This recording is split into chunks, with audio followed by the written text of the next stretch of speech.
안녕하세요. 짜니버스입니다. 명절 잘 보내셨나요? 조금 늦었지만 오늘은 명절에 대한 이야기를 해볼까 해요. 불과 얼마 전까지만 해도 저는 명절을 별로 좋아하지 않았어요. 학창시절 친구들은 세뱃돈이나 명절에 다녀온 곳, 먹을 것들을 자랑했지만 저는 대부분 집에 있었거든요. 가끔 큰 집에 가도 친척들이 특별히 눈치를 준 건 아니었지만 마치 내가 있어서는 안 될 자리에 있는 것 같은 어색함이 있었어요. 그래서 명절이 늘 불편하게 느껴졌죠. 20살이 넘고 나서는 명절은 그저 돈을 더 벌 수 있는 날이었어요. 다른 친구들 대신 알바를 2탕씩 뛰며 바쁘게 보냈거든요. 그런데 어느 해에는 설날에 아르바이트하는 가게가 쉬는 바람에 저도 휴식을 얻게 되었어요. 날이 좋아서 산책을 나갔는데 거리에 차도 사람도 없이 너무 조용했어요. 살짝 입김이 나는 추운 날씨에 맑고 청량한 하늘, 그리고 한적한 서울 거리를 보면서 가슴이 뻥 하고 뚫리는 느낌이 들었어요. 그때 처음으로 명절도 이렇게 좋은 때가 있구나라는 생각이 들었고, 그 이후로 명절이 조금씩 좋아지기 시작했어요. 취업하고 나서는 명절엔 주로 해외여행을 갔어요. 사실 국내 여행을 하고 싶었지만 민족 대이동이 시작되는 날에 고생할 게 뻔해서 엄두가 안 나더라고요. 그리고 30대가 되니 체력적으로 해외여행하는 게 좀 부담돼서 이번에는 언니랑 함께 템플스테이를 가기로 했어요. 템플스테이는 체험형과 휴식형이 있는데 저는 예전에 오대산에서 체험형을 했을 때 마당을 쓸고 108벨도 하면서 즐겁게 했던 기억이 있어서 체험형은 이미 했으니 이번에는 그냥 쉬기로 결정했답니다. 제가 이번에 다녀온 곳은 충북 보은군 속리산에 위치한 법주사였습니다. 법주사 템플스테이에서는 오리엔테이션에서 각 프로그램의 시간과 모일 장소를 알려주시는데 모일 장소에서 시간이 되면 따로 인원 체크 없이 모인 사람들과 바로 프로그램이 진행되더라고요. 덕분에 저도 마음 놓고 하고 싶은 프로그램에만 참여할 수 있었습니다.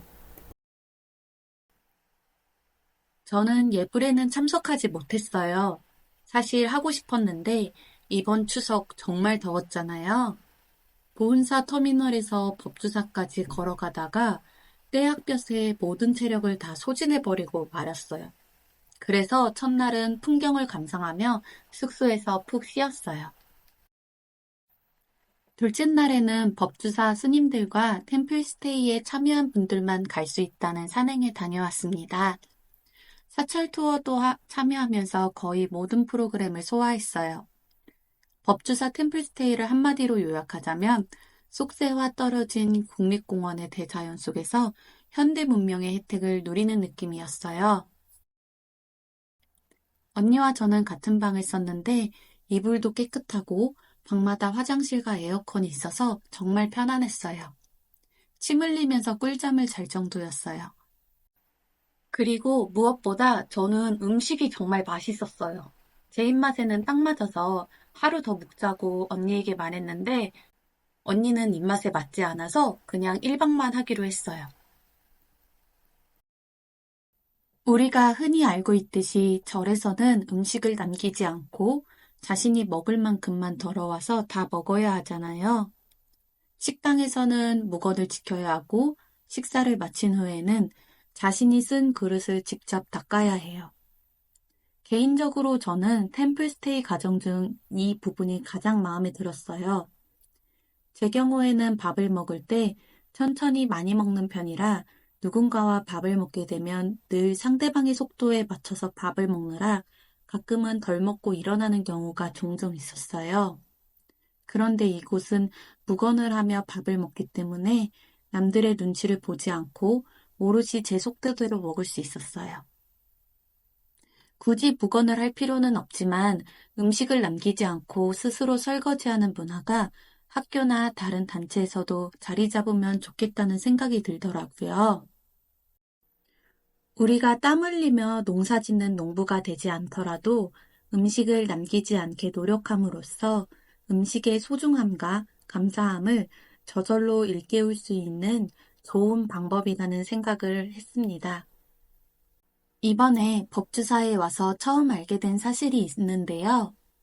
불교에서는 대한민국을 산사의 나라라고 표현하더라고요. 제가 종종 여행 가던 교토를 1000개의 사찰과 신사가 있는 도시라고 부르는 건 알고 있었지만 우리나라 절을 산사로 표현한다니 조금 생소했어요. 하지만 단어 자체가 의미를 잘 전달해 주더라고요. 산속에 있는 절이라니. 우리나라의 절은 대부분 산에 있잖아요. 저는 그 이유가 조선시대의 승유역불 정책 때문인 줄 알았어요. 그런데 법주사를 포함해 유네스코에 등재된 사찰들은 원래부터 참선을 위한 수행의 공간으로 산속에 지어졌다고 해요. 그래서 유네스코에 등재할 때도 템플이 아닌 모나스트리로 표기했다고 해요. 지금부터 법주사를 소개해 드리도록 하겠습니다. 어느 절에 가든 일주문이 있는데요.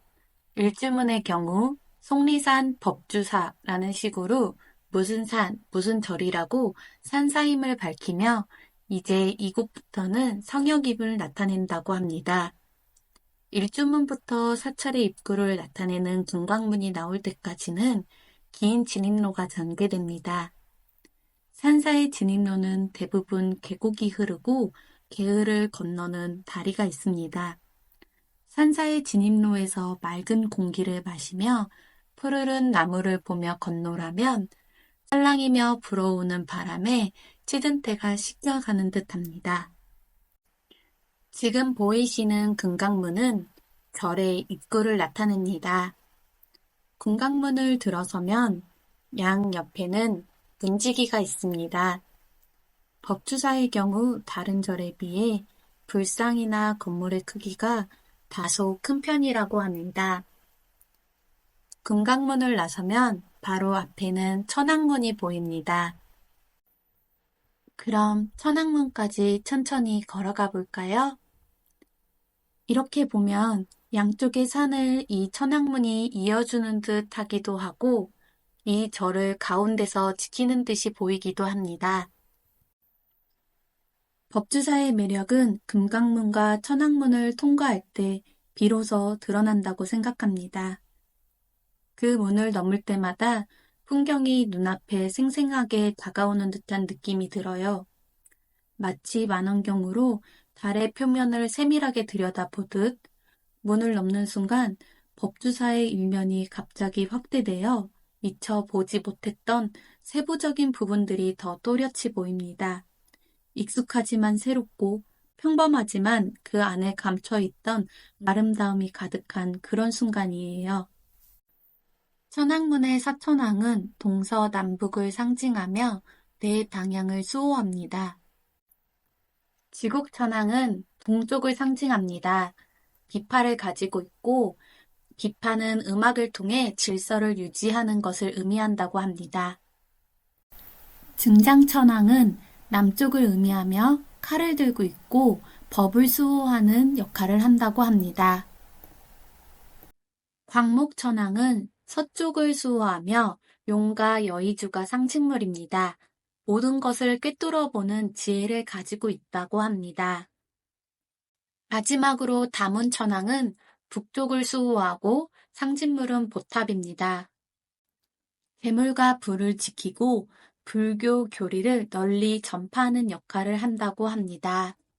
사천왕 발밑에 깔린 인물들은 판관오리나 무당 같은 악인들로 추정됩니다. 이들은 당시의 백성들이 겪었던 고단한 삶과 그 속에서 쌓인 윗계급에 대한 원망과 불만을 해학적으로 풀어낸 결과라고 할 수 있습니다. 천왕문을 나오면 국내 유일 5층 목탑을 볼 수 있습니다. 일반적으로 석탑을 두지만 법주사의 경우는 풍수지리적으로 위아래가 좁은 배 형상이라 가운데가 무거우면 가라앉기 때문에 목탑을 세웠다고 합니다. 이 목탑은 들어가 볼 수 있는데요. 이제 석굴암 같은 데가 더 이상 일반인의 출입을 제한해 놓은 것처럼 이 목탑도 언젠가 제한이 될지 모르기 때문에 들어갈 수 있을 때 많이 들어가 보라고 하셔서 들어가서 열심히 탑돌이를 했습니다. 지금부터는 설명 없이 탑을 한 바퀴 돌아보도록 하겠습니다.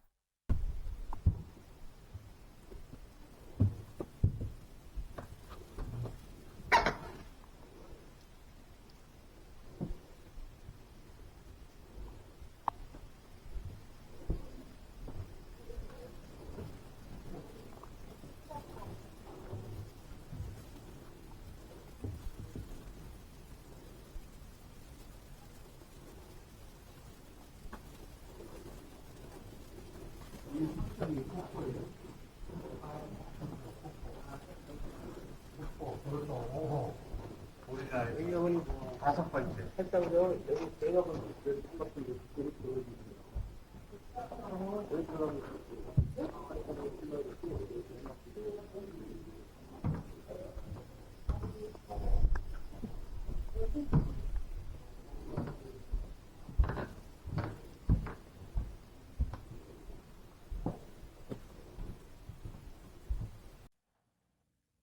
오퉁 목탑은 임진왜란 때 소실된 이후 다시 재건된 것이라고 합니다.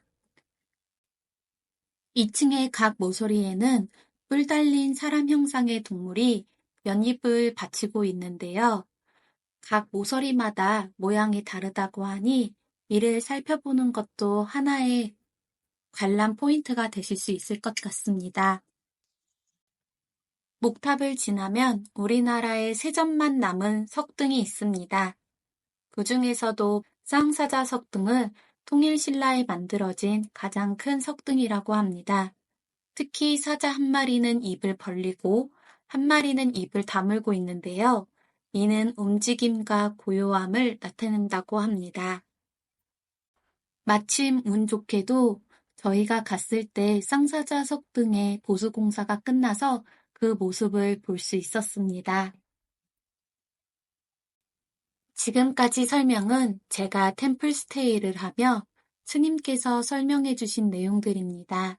그 외에도 염주나무라고 불리는 보리수나무의 열매를 보기도 하고 대흥보전이 2층으로 만들어진 이유와 예전에 스님들이 돌아가시면 스님의 시신을 잠시 모셔두었던 장소에 대한 설명도 스님께서 상세히 해주셨습니다. 또 미륵부처상과 관련된 역사적 사건과 우리나라의 문화재에 대한 인식의 변화 과정도 알 수 있었던 흥미로운 시간이었습니다. 굳이 템플스테이가 아니더라도 오는 사람 막지 않고 가는 사람 잡지 않는 절이기에 문화유산을 살펴본다는 마음 혹은 지친 심신을 자연에서 회복한다는 마음으로 속리산 법주사로 주말여행 어떠세요? 저는 다음에 언니와 함께 또 속리산 법주사를 좀 더 오랜 시간 다녀올 예정입니다. 지금까지 저의 영상을 봐주셔서 감사합니다. 오늘도 좋은 하루 되세요.